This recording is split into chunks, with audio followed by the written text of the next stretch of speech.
Angel GS academy में आप सभी का स्वागत है। आज इस वीडियो में हम लोग पूरा दिल्ली सल्तनत का पूरा सल्तनत काल देखेंगे, सारे वंश को देखेंगे, जिसमें हम लोग 5 वंश को पढ़ेंगे। गुलाम वंश, खिलजी वंश, तुगलक वंश, सैयद वंश और लोधी वंश। एक ही वीडियो में पूरा दिल्ली सल्तनत समाप्त हो जाएगा। चलिए कंटिन्यू बने रहिए। चलिए बिना समय गवा देरी हम लोग शुरू करते हैं दिल्ली सल्तनत।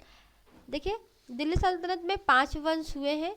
देखिए कौन कौन से वंश? गुलाम वंश, खिलजी वंश, तुगलक वंश, सैयद वंश और लोधी वंश। देखिए इससे ये इसका ट्रिक भी है इसको याद करने का, क्योंकि क्रम से भी प्रश्न आपके एग्जाम में बन जाते हैं। देखिए क्या है ट्रिक? जी के तो सरल सरल है।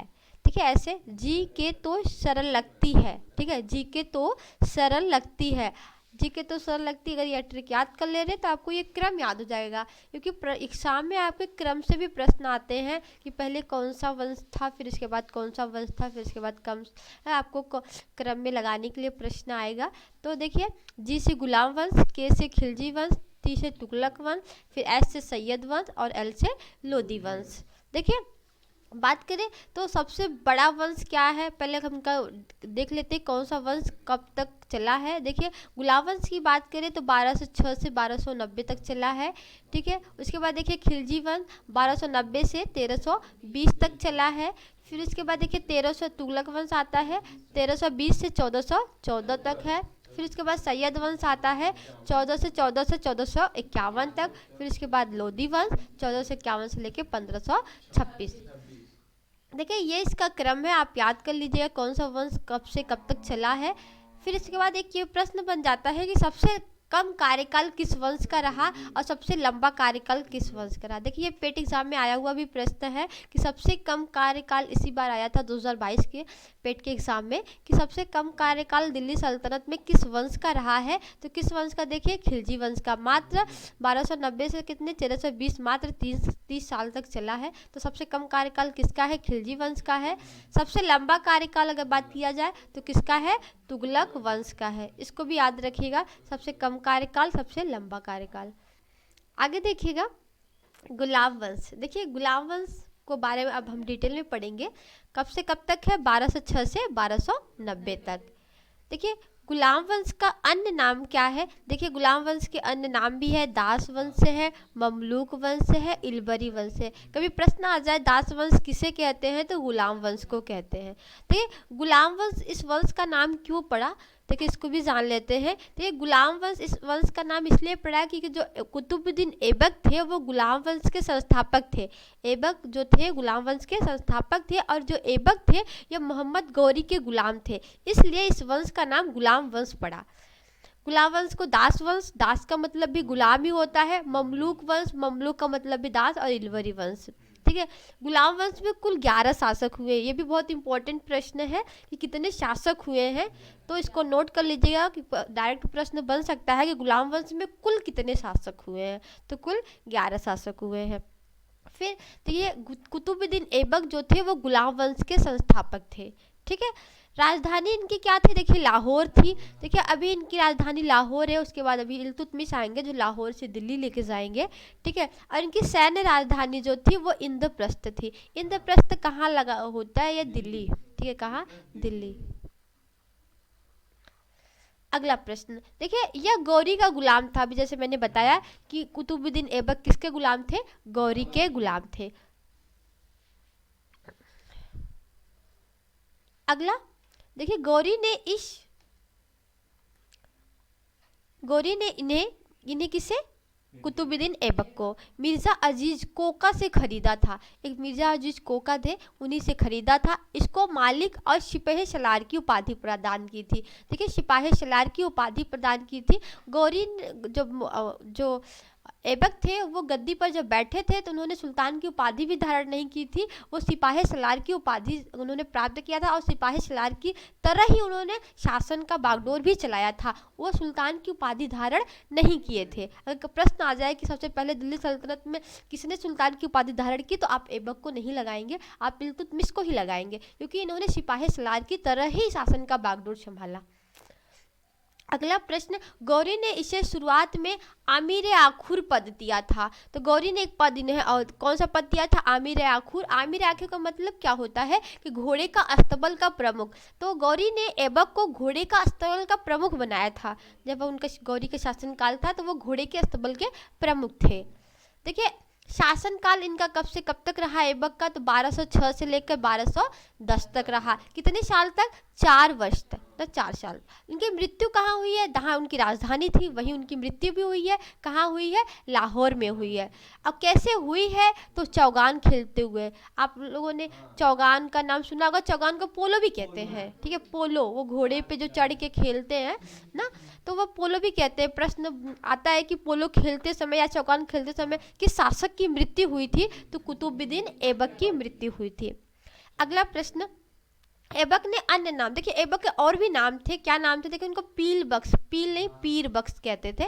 पीर बख्श हाथियों को दान करने वाला, और लाख बख्श कहते थे, और हातिम द्वितीय और कुरान खा। तो ये लाख बख्श और पीर बख्श बहुत इंपॉर्टेंट है, इसको याद रखिएगा। पीर बख्श और लाख बख्श किसे कहते थे? ऐबक को कहते थे। अगला, इन्हें न कभी अपने नाम के सिक्के और ना ही अपने नाम का खुतबा पढ़वाया। इन्होंने ना ही कोई अपने नाम का सिक्का चलवाया और ना ही अपने नाम का कोई खुतबा पढ़वाया, और ना ही इन्होंने सुल्तान की उपाधि भी धारण की। ऐबक बख्तियार काकी के शिष्य थे। देखिए बख्तियार काकी जो थे उन्हीं के शिष्य कौन थे? ऐबक थे। बख्तियार काकी के गुरु मोइनुद्दीन चिश्ती थे। मोइनुद्दीन चिश्ती का नाम सुना होगा। अजमेर शरीफ में मोइनुद्दीन चिश्ती का दरगाह है, ठीक है। मोइनुद्दीन चिश्ती का दरगाह कहाँ है? अजमेर में। अजमेर किस राज्य में है? राजस्थान में है। आगे देखिए ऐबक के निर्माण कार्य। देखिए ऐबक ने कौन कौन से निर्माण के कार्य किए थे? देखिए इन्होंने क्या क्या बनवाया था? कुवत उल इस्लाम मस्जिद बनवाया था। कहाँ? दिल्ली में। उत्तर भारत की ये पहली मस्जिद है। बहुत इंपॉर्टेंट प्रश्न है कि उत्तर भारत की पहली मस्जिद। दक्षिण भारत में इससे पहले एक मस्जिद थी, बट उत्तर भारत में इससे पहले कोई भी मस्जिद नहीं थी। तो ये उत्तर भारत की सबसे पहली मस्जिद है। कौन सी मस्जिद है? कुवत उल इस्लाम मस्जिद। कहाँ? दिल्ली में। बहुत इंपॉर्टेंट प्रश्न है, इसको IMP कर लीजिएगा, ठीक है। यह कुवत उल इस्लाम मस्जिद कहाँ है? दिल्ली में है। यह उत्तर भारत की पहली मस्जिद है। 2.5 दिन का झोपड़ा, ये भी देखिए अजमेर में है। ये भी ऐबक ने बनवाया था। बहुत इंपॉर्टेंट इस भी प्रश्न आते हैं कि 2.5 दिन का झोपड़ा किसने बनवाया है? ऐबक ने बनवाया। कहाँ है? अजमेर में है। आगे देखिए कुतुब मीनार का निर्माण शुरू करवाया था। कुतुब मीनार का श्रेय भी इन्हीं को जाता है। कुतुब मीनार किसने बनवाया था? तो किसने बनवाया था मतलब कार्य इन्होंने प्रारंभ करवाया था, पूरा नहीं कर पाए थे, हालांकि हाँ पूरा करवाया था इल्तुतमिश ने। तो कुतुब मीनार इन्हीं के नाम पर, उसका कुतुब मीनार, इनका नाम कुतुब ऐबक, कुतुबुद्दीन ऐबक था। इन्हीं के नाम पर कुतुब मीनार का नाम भी रखा गया था। तो इन्होंने कुतुब मीनार का निर्माण शुरू करवाया था। अगर हाइट की बात करें तो 72.5 मीटर है। ये भी हाइट भी याद रखिएगा। कुतुब मीनार की हाइट बहुत इंपॉर्टेंट है, 72.5 मीटर है।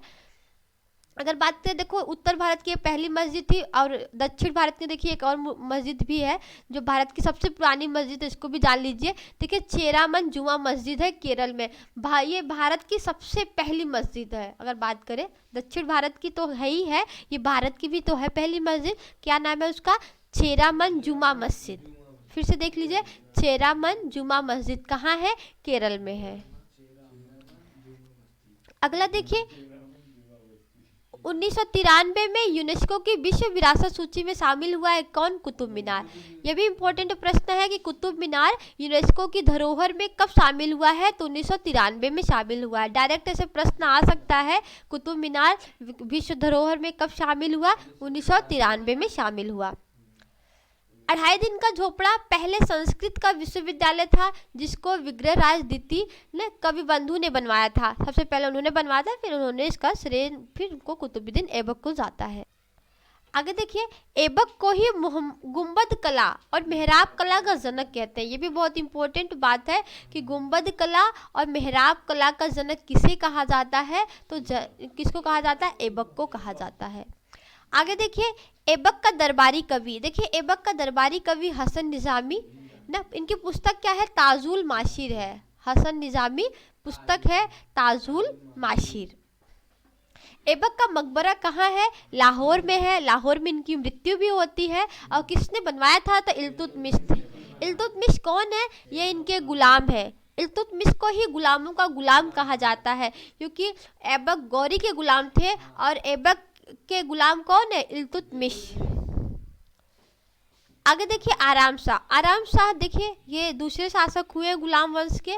आराम शाह कौन है? ये ऐबक के पुत्र हैं। ठीक है, ये ज़्यादा देर तक शासन कर नहीं पाए थे, ये मात्र 5-6 महीने तक ही शासन रहे। ये अयोग्य शासक घोषित कर दिया गया इन्हों। ठीक है, फिर इसको इल्तुतमिश ने हरा दिया था ना जुड़ के युद्ध में, तो इनका बहुत कम कार्यकाल रहा है। तो 1210 में गद्दी में बैठे थे, 5-6 महीने बाद ही 1211 में क्या हुआ, इनका शासन चला जाता है। तो इनको भी खैर याद कर लीजिए, दूसरे शासक कौन है? आराम शाह है। आगे देखिए फिर उनके बाद आते इल्तुतमिश। देखिए 1211 से 1236 तक इनका शासनकाल रहा, याद कर लीजिए 1211 से 1236 तक। देखिए इनको गुलामों का गुलाम कहा गया है। क्यों कहा गया? क्योंकि ये गुलाम के गुलाम थे ना, ऐबक खुद गुलाम थे गौरी के, और उनके गुलाम कौन थे? इल्तुतमिश थे, इसलिए इन्हें गुलामों का गुलाम कहा गया। अगला देखिए उपाधि इनकी क्या थी? अमीर उल उगरा ना, ईश्वर की भूमि का रक्षक, इनको उपाधि मिली थी अमीर उल उगरा। देखिए इनके पिता का नाम इलम खां था। इनकी राजधानी क्या थी? दिल्ली थी। ऐबक की राजधानी क्या थी? लाहौर थी, बट इल्तुतमिश की क्या है? दिल्ली है। इल्तुतमिश को दिल्ली सल्तनत का वास्तविक संस्थापक कहा जाता है।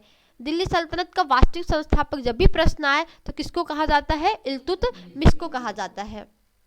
इल्तुतमिश ने इक्ता प्रथा चलाई थी। यह बहुत इंपॉर्टेंट प्रश्न है कि इक्ता प्रथा किसने चलाया था? तो इल्तुतमिश ने चलाया था। तुर्क के चहलगानी का गठन किया था। बहुत इंपॉर्टेंट प्रश्न है, तुर्क के चहलगानी का गठन किसने किया था? तो इल्तुतमिश ने क्या किया था। अगर एक प्रश्न इससे भी आता है कि तुर्क के चहलगानी को नष्ट किसने किया था, तो बलबन ने किया था। अभी हम आगे बलबन के बारे में पढ़ेंगे, क्योंकि अभी 40 सरदारों में एक बलबन भी उसमें शामिल है। ठीक है, फिर आगे जाके बलबन इसको नष्ट कर देते हैं, समाप्त कर देते हैं। ठीक है, तुर्क के चहलगानी क्या था? ये 40 सरदारों का गठन था। क्या था? 40 सरदारों का गठन था। तो बहुत इंपॉर्टेंट है, तुर्क के चहलगानी का गठन किसने किया था? तो इल्तुतमिश ने किया था। आगे देखिए आगरा में न्याय का घंटा लगवाया था। देखिए आगरा में न्याय का घंटा किसने लगवाया था? तो इल्तुतमिश ने लगवाया था। ये बहुत इंपॉर्टेंट प्रश्न है। आगे देखिए इल्तुतमिश के समय इतिहास, देखिए तारीख ए फिरोज शाही में लिखा जाता था। लेखक कौन थे? बर्नी थे। आगे खलीफा से खिलत प्राप्त करने वाला पहला सुल्तान। देखिए खलीफाओं से खिलत प्राप्त करने वाला ये पहले सुल्तान थे। ये भारत को पहले सुल्तान भी माने जाते हैं, क्योंकि इसके पहले गजनी वंश के गजनवी जो थे, उन्होंने मतलब खुद स्वयं सुल्तान की उपाधि धारण कर ली गई थी, हालांकि उनको नहीं माना जाता है। ठीक है, तो इनको पहला सुल्तान माना गया। आगे देखिए तराइन का तृतीय युद्ध। देखिए तराइन का हम लोगों ने प्रथम युद्ध पढ़ा था 1191 में पढ़ा था। वो किसके किसके बीच हुआ था? मोहम्मद गौरी और पृथ्वीराज चौहान के बीच हुआ था, जिसमें कि पृथ्वीराज चौहान की जीत हुई थी, मोहम्मद गौरी की हार हुई थी। और तराइन के द्वितीय युद्ध में क्या हुआ था? ये भी गौरी वर्सेस पृथ्वीराज चौहान के बीच हुआ था। पृथ्वीराज चौहान की इसमें हार हो जाती है, मोहम्मद गौरी की जीत हो जाती है। अब हम पढ़ेंगे तराइन का तृतीय युद्ध। कुछ लोगों ने तराइन का तृतीय युद्ध नहीं पढ़ा होगा, नहीं सुना होगा, देखिए नया है। ठीक है, 1215 में यल्दोज को इल्तुतमिश ने हराया था। किसको? 1215 में यल्दोज ने किसको हराया था? इल्तुतमिश ने हराया था। देखिए मुद्रा, देखिए क्या है, देखो इन्होंने मुद्रा भी चलाई थी, जीतल और टका की चलाई थी ना, तांबा और चांदी की 175 ग्रेन। तांबा को जीतल और टका को क्या कहते थे? चांदी कहते थे। प्रश्न भी बनता है। अगला देखिए दिल्ली की गद्दी से पहले इल्तुतमिश, जब दिल्ली की गद्दी के बैठने से पहले, प्रश्न ये भी आता है कि दिल्ली की गद्दी से बैठने से पहले इल्तुतमिश कहाँ का गवर्नर था? देखिए कहाँ का गवर्नर था? बदायूं का गवर्नर था। मीन्स ये कि जब ऐबक का शासनकाल था, ऐबक के टाइम पीरियड में इल्तुतमिश बदायूं के गवर्नर थे। ठीक है, अगला देखिए इल्तुतमिश के समय 1221 में मंगोलों का आक्रमण हुआ था। देखिए मंगोलों का आक्रमण किसके शासनकाल में हुआ था? तो इल्तुतमिश के शासनकाल में। कब हुआ था? 1221 में। नेतृत्व देखिए, अगर बात करें मंगोलों का नेतृत्व कौन कर रहा था? चंगेज खां कर रहा था। कौन कर रहा था? चंगेज खां कर रहा था। आगे देखिए मकबरा शैली का जनक। देखिए मकबरा शैली का जनक किसे कहते हैं? इल्तुतमिश। ऐबक को भी गुंबद शैली का जनक कहा जा रहा था, लेकिन इनको मकबरा शैली, क्योंकि इन्होंने ही सबसे पहले मकबरा बनवाया था। किसका? ऐबक का मकबरा। ठीक है, ऐबक का मकबरा किसने बनवाया था?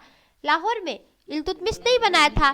तो सबसे पहले इन्होंने ऐबक का मकबरा बनवाया था। मकबरा शैली का प्रचलन अभी यहीं से शुरू हो रहा है, तो इनको मकबरा शैली का जनक कहा जाता है। ठीक है, अब यहीं से मकबरा बनना स्टार्ट हो रहा, प्रारंभ हो रहा है। देखिए सुल्तानगढ़ी का मकबरा इल्तुतमिश ने बड़े बेटे महमूद की याद में बनवाया था। देखिए तो सुल्तानगढ़ी का मकबरा पूछा जाएगा किसकी याद में बनवाया था, तो बड़े बेटे महमूद की याद में बनवाया था। आगे देखिए टकसाल का नाम का सिक्का भी चलवाया था। ठीक है, आगे अतारकीन का दरबाज नागौर में इल्तुतमिश ने बनवाया।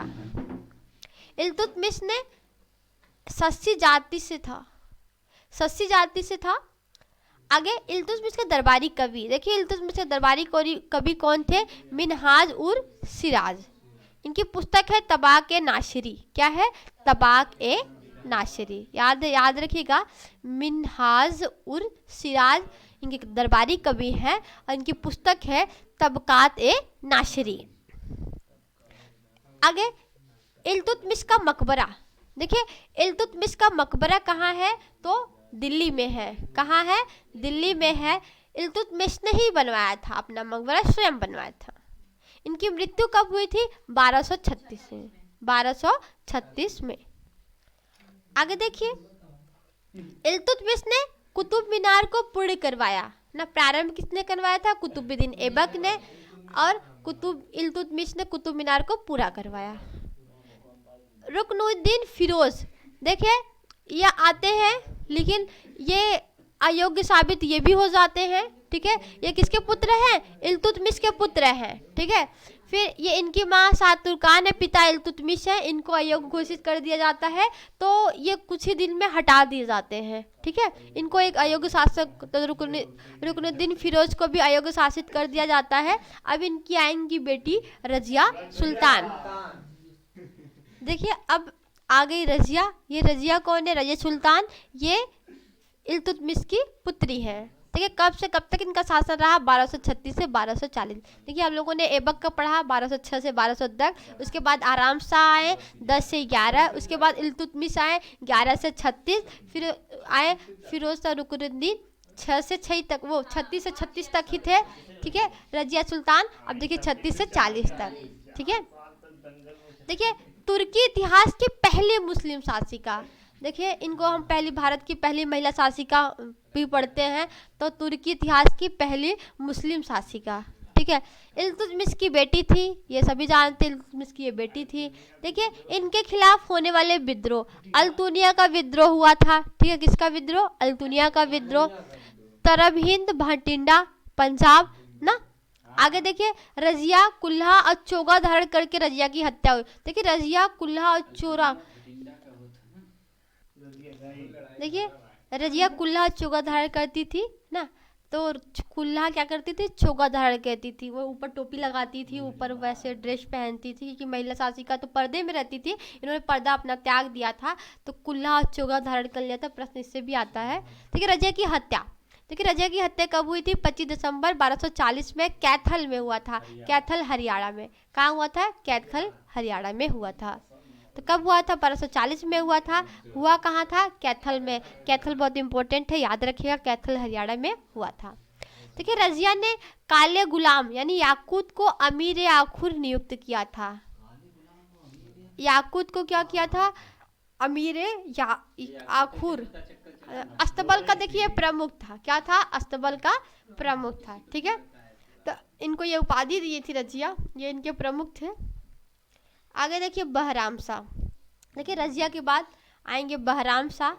ठीक है, और रजिया का टाइम पीरियड खत्म हो गया। उनके बाद 1240 से 1242 आएंगे कौन? बहराम शाह। देखिए बहराम शाह कौन है? इल्तुतमिश के पुत्र हैं। ठीक है, इसने अपना नायब मुमलिकात एतगिन को नियुक्त किया था।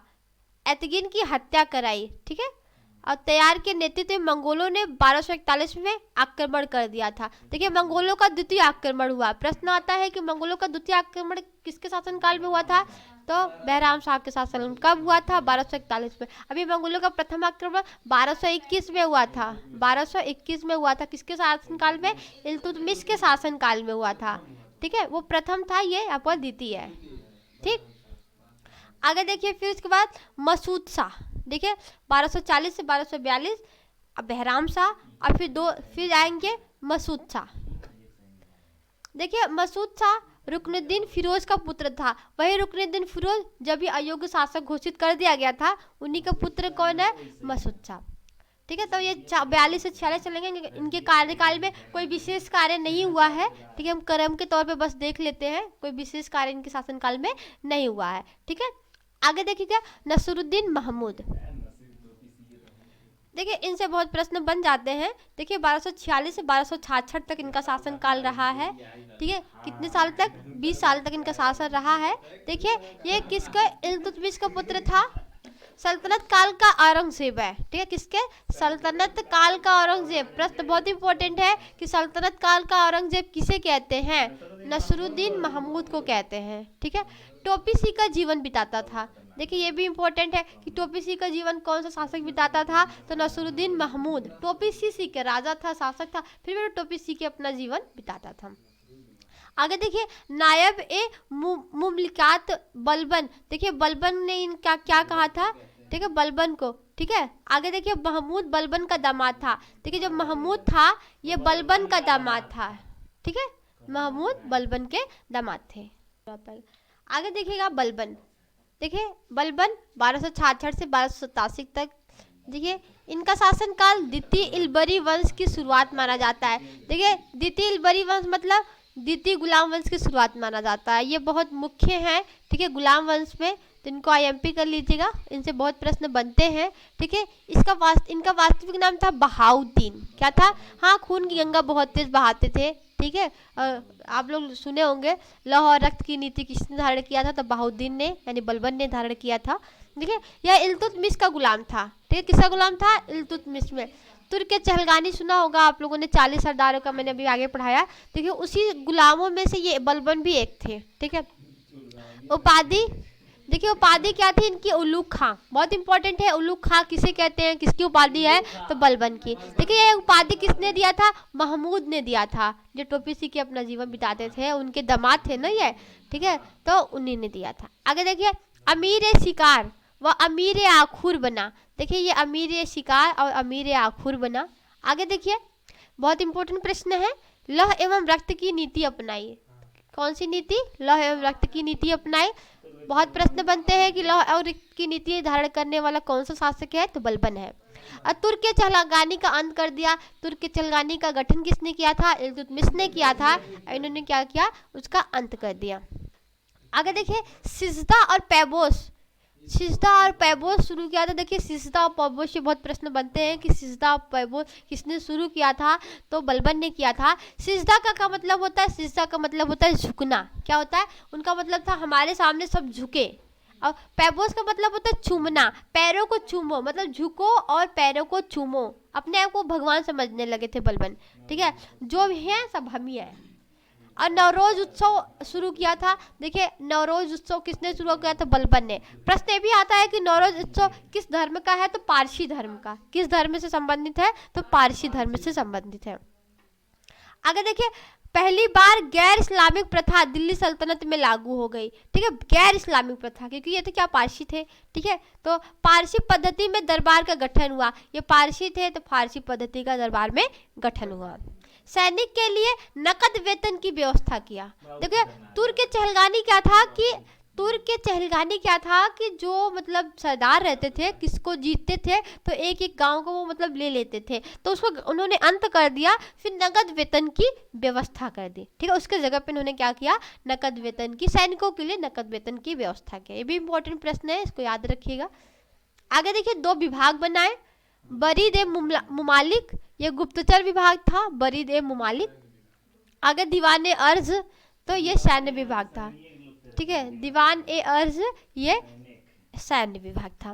देखिए बलबन ने न्याय विभाग की स्थापना की, तो ये भी इंपॉर्टेंट है, न्याय विभाग की स्थापना की। आगे देखिए बलबन के समय 1200 1289 में 1285 में मंगोल आक्रमण हुए थे। अभी मंगोल आक्रमण अभी आप लोगों ने उधर भी पढ़ा था, 1221 में हुआ था, फिर उसके बाद 1241 में हुआ था। ठीक है, फिर आगे देखिए तो 2 आक्रमण इधर भी हुए हैं मंगोलों का, 1289 और 1285 में। देखिए 1289 में बंगाल में विद्रोह तुगरिक खान ने किया था।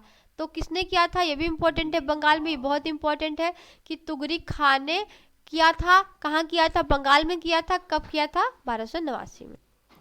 आगे देखिए कैकुबाद। देखिए कैकुबाद ये बलबन का पोता था। ठीक है, एक किलो खोरी का किला बनवाया था। कैकुबाद से एक ही प्रश्न आता है कि किला खोरी का किला किसने बनवाया, तो कैकुबाद ने बनवाया। आगे देखिए, हाँ आगे देखिए, बहुत इंपॉर्टेंट प्रश्न है, गुलाम वंश का अंतिम शासक कैमूर। ठीक है, समुद्दीन द्वितीय गुलाम वंश का ये अंतिम शासक है। तो इनके क्वेश्चन से एक ही प्रश्न आता है, गुलाम वंश का अंतिम शासक कौन है, तो कैमूर। यहाँ से गुलाम वंश की समाप्ति। आगे देखिए, यहाँ से शुरू होता है खिलजी वंश। देखिए जी के तो सरल लगती है, जी गुलाम वंश तो खत्म हो गया, अब आएगा खिलजी वंश। तो खिलजी वंश कितने सालों तक चला, देखिए 1290 से 1230, मात्र 30 साल तक चला है। ठीक है, सबसे छोटा वंश भी है, दिल्ली सल्तनत का सबसे छोटा वंश। ठीक, देखिए संस्थापक कौन है, जलालुद्दीन खिलजी। गुलाम वंश के संस्थापक अभी हम लोगों ने पढ़ा तो कौन थे, कुतुबुद्दीन ऐबक थे, और खिलजी वंश के जलालुद्दीन खिलजी। 1290 से 1296 इनका शासनकाल रहा। कब से कब तक, 1290 से 96 तक था, 6 साल तक इन्होंने शासन किया। उपाधि देखिए शाइस्ता खां। ठीक है, उपाधि क्या थी इनकी, शाइस्ता खां की उपाधि। सल्तनत काल का सबसे बुजुर्ग शासक था, ये भी बहुत इंपॉर्टेंट प्रश्न है कि सल्तनत काल का सबसे बुजुर्ग शासक कौन था, जलालुद्दीन खिलजी था। इसी के समय कड़ा मानिकपुर के मलिक छछू ने विद्रोह किया, जिसको दबाकर जलालुद्दीन ने कड़ा का जागीर अलाउद्दीन खिलजी को दे दी। कड़ा का जागीर किसको दिया, अलाउद्दीन खिलजी को। अलाउद्दीन खिलजी कौन है, इनके भतीजे। ठीक है, ठीक है, अलाउद्दीन खिलजी क्या है ना, इनके भतीजे हैं। तो कड़ा का शासक इनके हाथों में दे दिए। जलालुद्दीन खिलजी के दरबारी कवि देखिए अमीर खुसरो, बहुत इंपॉर्टेंट है। अमीर खुसरो ने लगभग 8 सुल्तानों का दरबार देखा था। ठीक है, देखिए अमीर खुसरो से देखिए तुगलका इन्होंने किरान उस शादीन आशिका लिखा है। तो 800 ना, तो सॉरी बुक, देखिए इनकी बुक क्या है, तुगलका नामा। तो तुगलक वंश में भी अभी आएंगे ना, तुगलक वंश का शासनकाल भी ये देखेंगे, अमीर खुसरो। तुगलका नामा, मिफ्ता उल फुतू। और इन्होंने क्या किया था कि देखो इन्होंने 8 सुल्तानों का दरबार देखा था। तो ये प्रश्न आता है, लगभग 8 सुल्तानों का दरबार किसने देखा है, तो अमीर खुसरो ने देखा है। ठीक है, इनके गुरु कौन थे अमीर खुसरो के, तो बहुत इंपॉर्टेंट प्रश्न है, बहुत इंपॉर्टेंट प्रश्न है कि खुसरो के गुरु कौन है, निजामुद्दीन औलिया हैं। देखिए 7 सुल्तानों का दरबार निजामुद्दीन औलिया ने भी देखा था, इनके गुरु ने भी। ठीक है, किसने देखा था, 7 का देखा था, और इन्होंने 8 सुल्तानों का दरबार देखा। देखिए और अमीर खुसरो से प्रश्न है, कवाली गजल पहली सितार तबला के जनक है। कवाली के जनक कौन, अमीर खुसरो। गजल के जनक कौन, अमीर खुसरो। पहली के जनक कौन, अमीर खुसरो। सितार के जनक कौन, अमीर खुसरो। तबला के जनक कौन, अमीर खुसरो। तबला के जनक, सितार के जनक, पहली के जनक, और गजल के जनक और कवाली के जनक कौन है, अमीर खुसरो। बहुत इंपॉर्टेंट प्रश्न है, तोता-ए हिंद किसे कहते हैं, तो तोता-ए हिंद किसे कहते हैं, अमीर खुसरो को कहते हैं। अमीर खुसरो को तोता-ए हिंद कहते हैं। और वेरी इंपॉर्टेंट प्रश्न, खड़ी बोली का जनक अमीर खुसरो को, खड़ी बोली हिंदवी का प्रयोग अमीर खुसरो द्वारा हुआ है।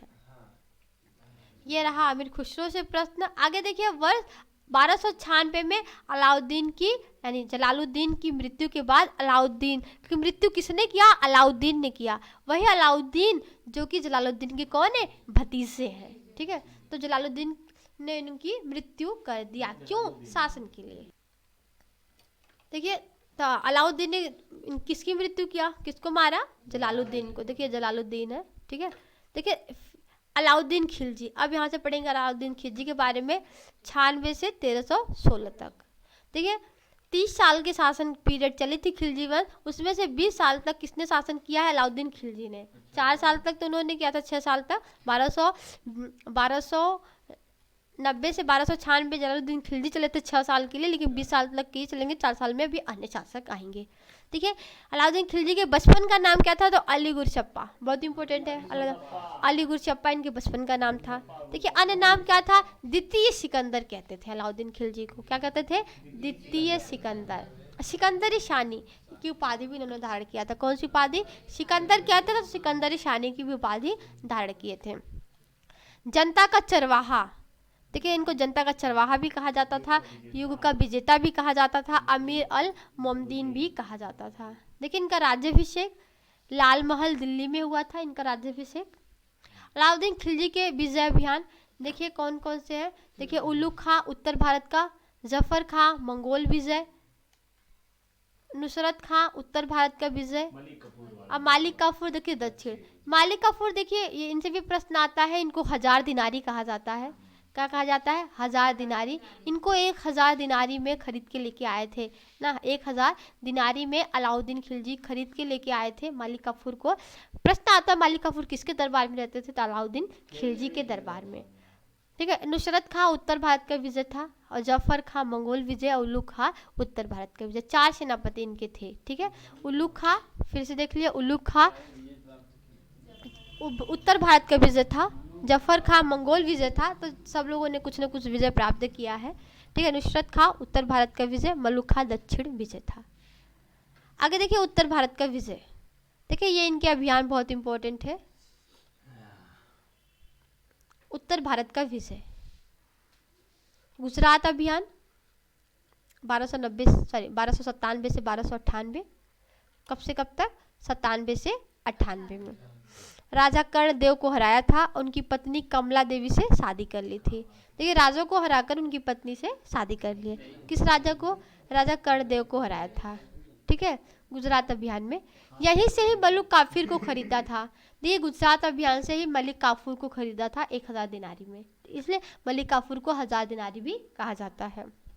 आगे देखिए रणथंभौर का अभियान, देखिए इसको याद करने का एक ट्रिक है मेरे पास, इसका कभी कभी आता है, कब से कब तक इसका क्रम में बताइए। तो ये गुरचिम है, गुरचिम आप अगर याद करेंगे, देखिए गुर से गुजरात, फिर र से रणथंभौर, च से चित्तौड़, ठीक है, म से मालवा। ठीक है, ये इसका ट्रिक है। ठीक है, क्रम भी याद कर सकते हैं। तो गुजरात, देखिए गुर से क्या होगा? गुजरात होगा। 97 से 98 में राजा कर्णदेव को हराया था, उनकी पत्नी कमला देवी से शादी कर ली थी, यहीं से मालिक काफूर को खरीदा था। रणथंभौर का अभियान देखिए 1301 में हमीर देव को हराया। यहाँ तो राजा कर्णदेव को हराया, यहाँ हमीर देव को हराया। पत्नी रंग देवी ने जौहर ले लिया। देखिए जानते थे कि शादी कर लेंगे तो इससे पहले उन जौहर ले लेती हैं। भारतीय इतिहास का पहला जौहर। ठीक है, जौहर का मतलब होता है मतलब मरने के बाद अग्नि में जल जाना। ठीक है, पति के मरने के बाद उनकी समाधि पे ही जल जाना। हाँ, और उनके साथ जौहर का मतलब होता है जब साथ में कई पत्नियां जलती हैं, क्योंकि पहले एक राजा के कई कई पत्नियां रहती थी। तो जौहर का मतलब होता है कि मतलब सारी पत्नियां, देखिए सती प्रथा होता है कि एक पत्नी केवल एक ही बार से मतलब अकेले जलती है, और जौहर का मतलब है साथ में कई लोग जलती हैं। तो इन्होंने जौहर ले लिया था इनकी पत्नी ने। आगे देखिए बहुत इंपॉर्टेंट है चित्तौड़गढ़ का अभियान। देखिए चित्तौड़गढ़ का अभियान कब हुआ? 1303 में हुआ था, राणा रतन सिंह। ठीक है, राणा रतन सिंह से पत्नी कौन है? नागमती, दूसरी पत्नी पद्मिनी। इन्होंने जौहर कर लिया था, इन्होंने भी क्या कर लिया? जौहर कर लिया। देखिए हाँ, देखिए पद्मिनी कौन है? देखिए वही जो इस पे पद्मावत पुस्तक लिखी गई है। पद्मावत लिखा किसने है? मलिक मोहम्मद जासी ने। बहुत इंपॉर्टेंट पुस्तक है पद्मावत। तो ये पद्मावत में फिल्म भी आई है। ठीक है, दीपिका पादुकोण की।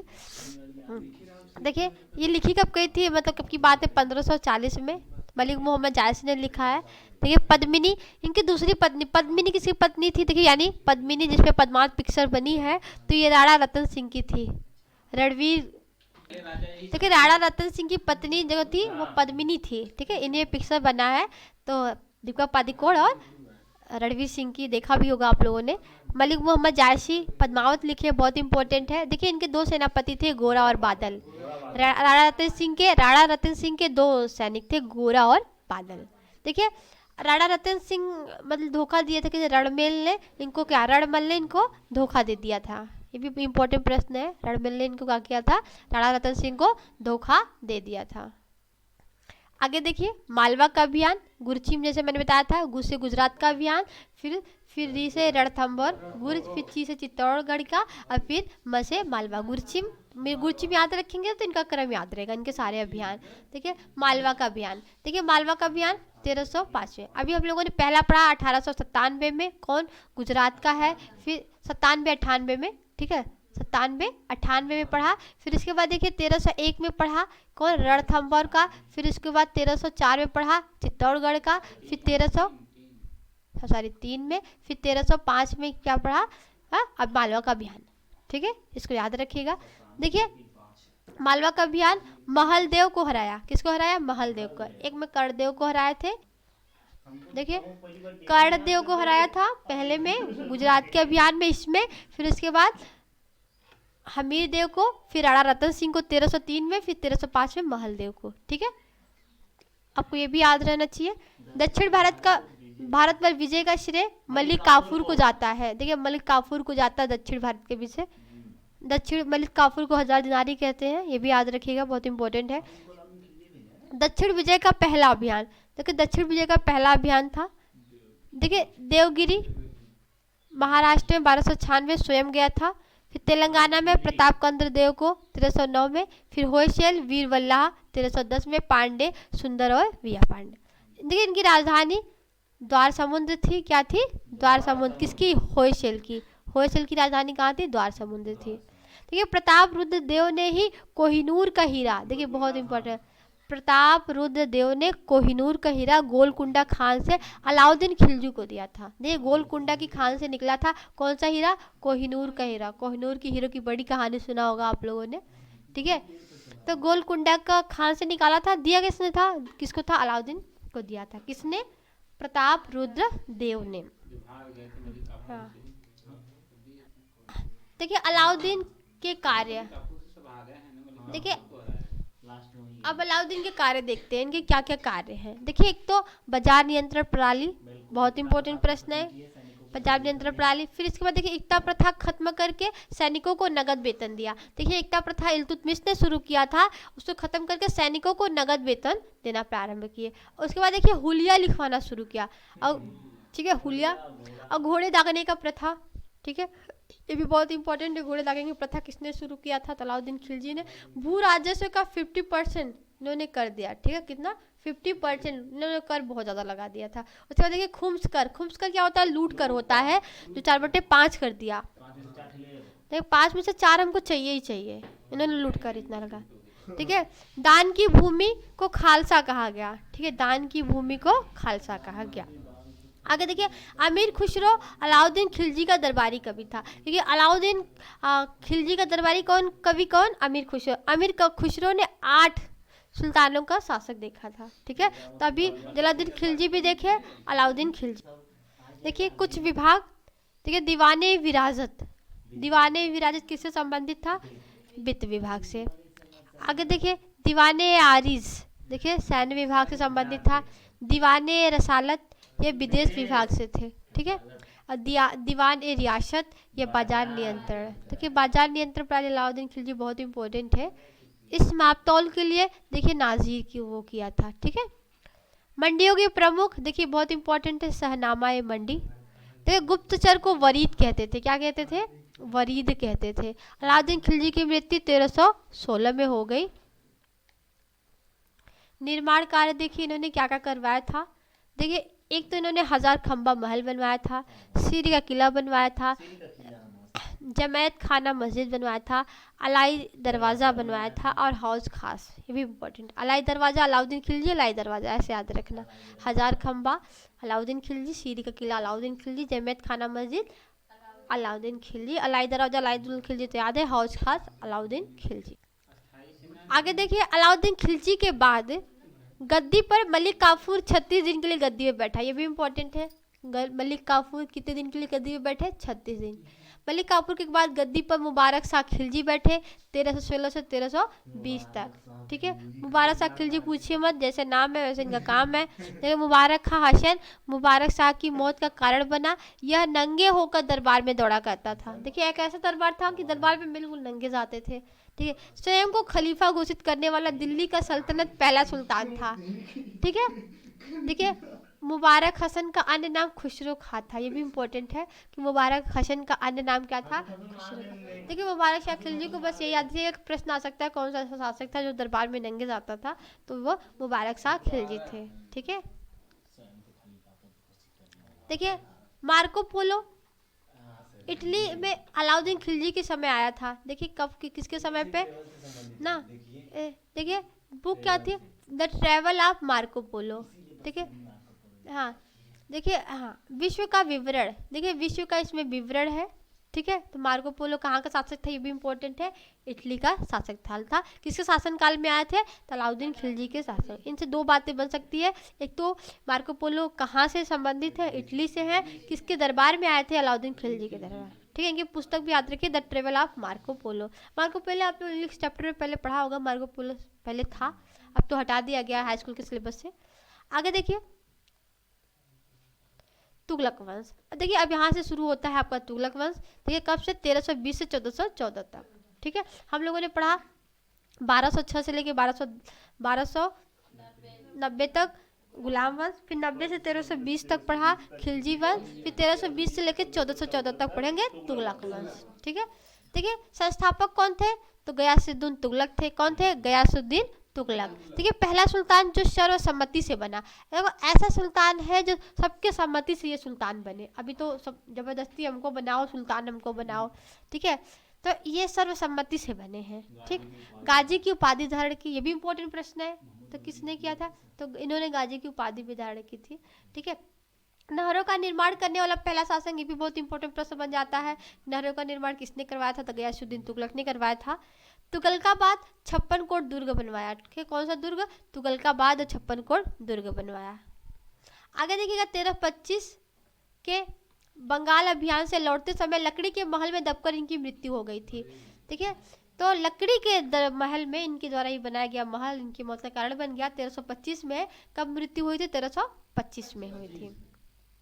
ठीक है, हुनूज दिल्ली दुरस्त। देखिए दिल्ली अभी दूर है ना, हुनूज दिल्ली दुरस्त, ये किसकी बात है, किसकी ये लाइनें हैं, तो निजामुद्दीन औलिया की। तो गयासुद्दीन से कहा था, निजामुद्दीन औलिया ने किससे कहा था, गयासुद्दीन से कहा था। ठीक है, आगे देखिए मोहम्मद बिन तुगलक। देखिए अब हम पढ़ते हैं मोहम्मद बिन तुगलक के बारे में। ये भी सल्तनत काल में बहुत इंपॉर्टेंट शासक है, 1325 से लेकर 1351 तक। देखिए इनको पागल एलानिस्ट किसने कहा था, तो एलानिस्टन ने कहा था। देखिए इतिहासकार इशामीन में भी क्या कहा था, रक्त पिपासु कहा था। शिक्षित शासक भी थे, देखिए और रक्त पिपासु भी थे। ठीक है, क्या थे, रक्त पिपासु, इशामी ने कहा था इनको। ठीक है, अन्य नाम क्या है, देखिए इनकी मलिक फखरुद्दीन, जूना खां, बहुत इंपॉर्टेंट है। मोहम्मद बिन तुगलक का नाम क्या था, जूना खां। इन्हीं जूना खां के याद में जौनपुर को बसाया गया। किसने बनाया था, फिरोज शाह तुगलक ने। किसने बनाया था, फिरोज शाह तुगलक। पूछा जाता है कि जौनपुर किसके याद में बसाया गया था, तो जूना खां। जूना खान कौन है, मोहम्मद बिन तुगलक है। देखिए इन्होंने भी उलूग खां की उपाधि धारण की थी। उलूग खां की उपाधि बहुत लोगों ने धारण किया था, बलबन ने भी किया था। ठीक है, तो जूना खां इनका वास्तविक नाम है। अमीर उल मोमिनीन भी इनको कहा गया। ठीक है, देखिए इनके 4 असफल प्रयोग। देखिए इनके ऐसे प्रयोग थे जो 4 असफल हो गए। कौन कौन से थे, राजधानी परिवर्तन, ये दिल्ली से देवगिरी ले गए, फिर नाम बदल कर उसका दौलताबाद कर रख दिया, फिर ऊपर से फिर से अपना दिल्ली लेके आए, तो ये इनका असफल काम था। दिल्ली से देवगिरी, देवगिरी कहाँ है, महाराष्ट्र में है। देवगिरी का नाम बदल कर क्या किया, दौलताबाद कर दिया। क्या किया, दौलताबाद। आगे देखिए सांकेतिक मुद्रा। देखिए 1329 में कांसे की बनी थी। किसकी बनी थी, कांसे की। आगे देखिए खुरासान अभियान 30 से 31 में इराक को विजिट करने के लिए। आगे देखिए कराची अभियान, हिमालय चीन दोआब कर में वृद्धि किया, कितना 1/10 बढ़ा दिया। देखिए इन्होंने दोआब कर में वृद्धि भी कर दिया। ठीक है, आगे देखिए किसानों के लिए दीवान अमीर कोही, ये भी इंपॉर्टेंट प्रश्न है कि दीवान अमीर कोही किसने बनवाया था, तो मोहम्मद बिन तुगलक ने। आगे देखिए, इसी के समय इब्न बतूता मोरक्को से 1333 में आया था। बहुत प्रश्न बनता है, इब्न बतूता किसके दरबार में आए थे? मोहम्मद बिन तुगलक के दरबार में। कहाँ से आए थे? मोरक्को से आए थे। कब आए थे? 1333 में आए थे।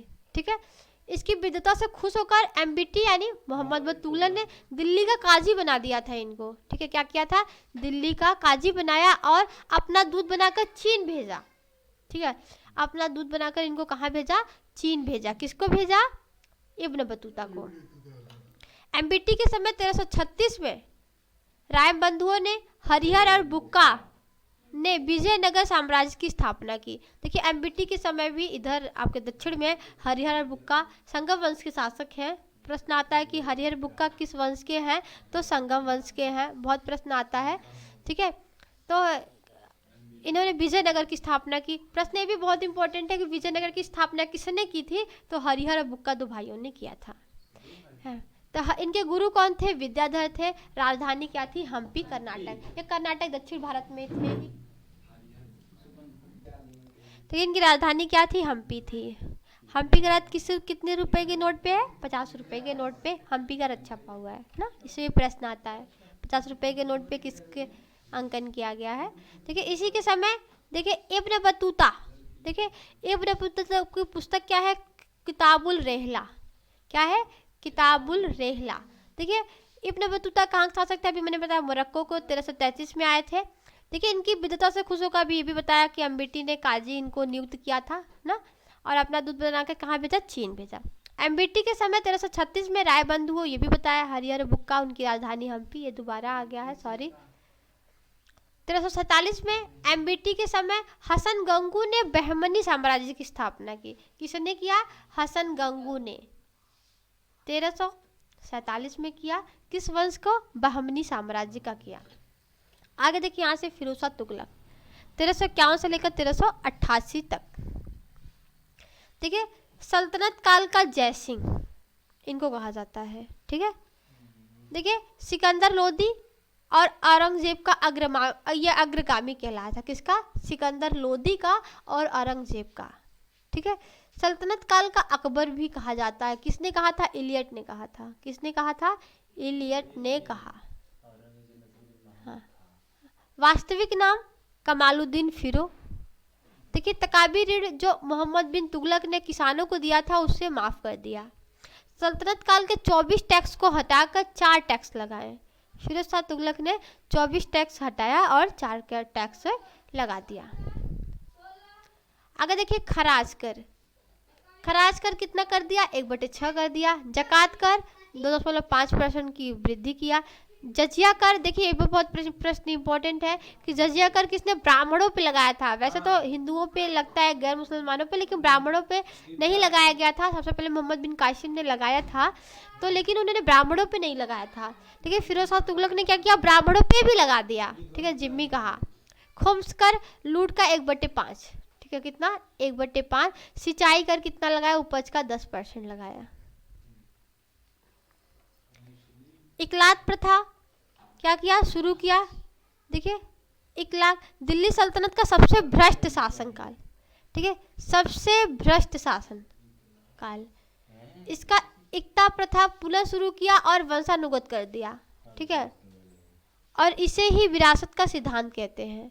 देखिए, इसके समय सर्वाधिक दास थे। बहुत प्रश्न आता है, अभी एक दिन प्रश्न भी आया था कि किसके समय पर दिल्ली सल्तनत में सबसे अधिक दास किस शासक के थे? फिरोज शाह तुगलक के थे। देखिए, स्थायी सेना इन्होंने बंद कर दी थी। इसने रोजगार दफ्तर खुलवाए। ठीक है, दासों के लिए दीवान ने बंदरगाह बनवाया। ठीक है, दीवान ने बंदरगाह बनवाया। दासों की भर्ती के लिए अर्ज बंदरगाह विभाग बनवाया और दान के लिए दीवान ने खैरात बनवाया। ठीक है, क्या बनवाया? दान करने के लिए दीवान ने खैरात की तरह दान करो। जैसे कुछ लोग कहते हैं ना, खैरात में थोड़ी है, बांट देंगे, तो दीवान ने खैरात। ठीक है, दीवान ने इस्तिहाक, ये पेंशन वृद्धों के लिए, पेंशन बनाया वृद्धों के लिए। क्या? दीवान ने इस्तिहाक। आगे कौन से किया? दिया ने रियासत, लोक शिकायत के लिए किया।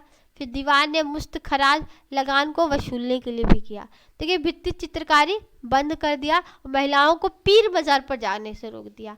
भित्ति चित्रकारी भी बंद कर दिया और महिलाओं को पीर बाजार पर जाने से रोक लगा। इसने बहुत सारे नगर बसवाए। देखिए फिरोजाबाद, ठीक है, फिरोजाबाद चूड़ियों के लिए बड़ा प्रसिद्ध है। ठीक है, चूड़ियों के लिए, चूड़ियों की नगरी कहा जाता है, चूड़ियों की नगरी। ठीक है, कांचों का शहर, ठीक है, कांच की चूड़ियाँ बनती है, कांचों का शहर। फिरोज शाह कोटला भी बसाया और जौनपुर भी बसाया। ठीक है, जौनपुर को और क्या कहते हैं, सिराज हिंद कहते हैं। क्या कहते हैं जौनपुर को, सिराज हिंद। किसकी याद में बना, जूना खां की याद के, यानी एमबीटी की याद में। ठीक है, इस समय बर्नी ने तारीख फिरोज शाही लिखी थी। किसने लिखा था, बर्नी ने लिखा था। क्या लिखा था, तारीख फिरोज शाही लिखा। इसने अपनी आत्मकथा फुदहात ए फिरोज शाही फारसी भाषा में लिखा, अपने हाथ से लिखा। आत्मकथा खुद स्वयं लिखेगा है, फुदहात ए फिरोज शाही। किस भाषा में, फारसी भाषा। इसने संस्कृत भाषा को बढ़ावा दिया। चलो एक ने थोड़ा अच्छा काम कर दिए कि संस्कृत भाषा को बढ़ावा दिए।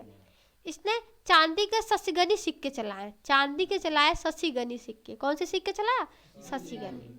आगे देखिए, यह अशोक के 2 स्तंभों को दिल्ली लेकर आया। चलो कम से कम तुड़वाए तो नहीं, दिल्ली लेके आए। कौन सा स्तंभ है, टोपरा स्तंभ, हरियाणा, मेरठ, यूपी। इसको कहाँ लेके गए, दिल्ली में लेके गए, टोपरा को और मेरठ को। 1368 में कुतुब मीनार की मरम्मत करवाई। ये भी इम्पोर्टेंट प्रश्न है कि कुतुब मीनार का मरम्मत किसने करवाया था। तो एक बार बिजली गिरने की वजह से कुतुब मीनार का ऊपरी मंजिला ध्वस्त हो जाता है। इसके बाद फिरोज शाह तुगलक ने उसकी मरम्मत करवाया था। ठीक है, कब करवाए, 1368 में करवाए। एफएसटी के बाद शासक, देखिए फिरोज शाह तुगलक के बाद शासक गयासुद्दीन मोहम्मद शाह, 1388। गयासुद्दीन मोहम्मद, देखिए गयासुद्दीन तुगलक। देखिए अब यहाँ से बहुत इंपॉर्टेंट नहीं है, बस देख लीजिए, अब खत्म ही है। ठीक है, इनका गयासुद्दीन तुगलक ये 88 से 89, अबूरकर शाह 89 से 90, फिर नसरुद्दीन मोहम्मद शाह 90 से 94, अलाउद्दीन सिकंदर शाह हुमायूं, ठीक है, 94 से 95 में। नसरुद्दीन महमूद अंतिम शासक थे। कौन से थे, नसरुद्दीन महमूद, 95 से 1414। 1398 में तैमूर लंग का आक्रमण इन्हीं के शासनकाल में हुआ था। ठीक है, 1398। देखिए यहाँ से सैयद वंश 1414 से 1451 में। संस्थापक कौन थे, ख्रीस खां थे। रैयत आला की उपाधि धारण किए थे। 1414 से 1421 तक थे। कोई खास काम ये इन्होंने किया नहीं था, तो कोई प्रश्न इनसे खास बनते नहीं है। फिर उसके बाद देखिए मुबारक शाह 21 से लेकर 34 तक। देखिए कश्मीर का अकबर, ये प्रश्न बन जाता है, कश्मीर का अकबर किसे कहते हैं, जैनालुद्दीन को कहते हैं। ठीक है, आगे देखिए तारीख मुबारक शाही पुस्तक किसकी है, याहिया बिन सरहिंदी की है। ठीक है, किसकी है, याहिया बिन सरहिंदी की है। तारीख है मुबारक शाही। देखिए अब यहाँ दिल्ली सल्तनत का अंतिम वंश शुरू हो जाता है। कौन सा वंश, लोधी वंश। ये दिल्ली सल्तनत का अंतिम वंश है। ठीक है, 1451 से 1526 तक। दिल्ली पर प्रथम अफगान वंश। देखिए दिल्ली पर प्रथम ये अफगान वंश है। संस्थापक कौन है, बहलोल लोधी है, गिलजाई जाति से हैं। 51 से 89 तक इनका शासनकाल रहा है। दिल्ली सल्तनत में सबसे लंबा शासनकाल इन्हीं का रहा। किसका, बहलोल लोधी का सबसे लंबा शासनकाल। सबसे लंबा वंश नहीं है, सबसे लंबा तुगलक वंश है। लेकिन किसी व्यक्तिगत की बात करें तो दिल्ली सल्तनत में बहलोल लोधी का शासनकाल सबसे लंबा रहा।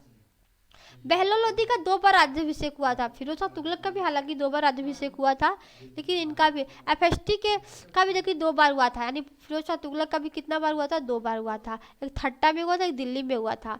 ठीक है, यह दरी पर बैठकर शासन करता था। ये भी इंपॉर्टेंट प्रश्न है कि कौन दरी पर, बकलोल ही था नहीं, बहलोल था नहीं, दरी पर शासन करते थे। ठीक है, यह चाहता था कि इसका बड़ा बेटा बारबाग शाह गद्दी पर बैठे। ठीक है, लेकिन बने नहीं। उसके बाद देखिए सिकंदर लोधी, इनसे भी बहुत इंपॉर्टेंट प्रश्न बनते हैं। 89 से 1517 तक।